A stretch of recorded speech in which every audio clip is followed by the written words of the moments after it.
Smart ಚಲನ್ನು ನಾವು ಈ ಥರ ಬರೀಬೇಕು. ಇಷ್ಟೇ ತಲೆಯಲ್ಲಿ ಇಟ್ಕೊಳ್ಳಿ. ಓಕೆ, ಇದರಲ್ಲಿ ಡೌಟ್ಸ್ ಬಂದರೆ ನಾನು ಸೀನಿಯರ್ ಕನೆಕ್ಟ್ ಮಾಡಿಕೊಡ್ತೀನಿ, ಅವ್ರ ಜೊತೆ ನಾವು ಟಚಲ್ಲಿರೋಣ. ಕ್ಲಿಯರ್? ಹ್ಯಾಪಿ? ಮತ್ತೇನಾದರೂ ಇಲ್ಲ? ಗುಡ್. ಸೊ ಅದೇ ಇಲ್ಲೇ ನೋಡಿ, ಇಲ್ಲಿ ನಿಮಗೆ ಕ್ಲಾರಿಟಿ ಕೊಡ್ತೀನಿ, the difference between wish and dream ಅಂತ.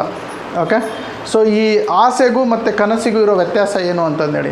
ಸೊ ದೇವರು ಏನನ್ನು ನಿಭಾಯಿಸ್ತಾನೆ. ಓಕೆ, ಸೊ ದೇವ್ರು ಏನನ್ನು ನಿಭಾಯಿಸ್ತಾನೆ ಅಂತಂದರೆ ನಮ್ಮ ಕನಸನ್ನು ನಿಭಾಯಿಸ್ತಾನೆ, ಆಸೆಯನ್ನು ಅಲ್ಲ.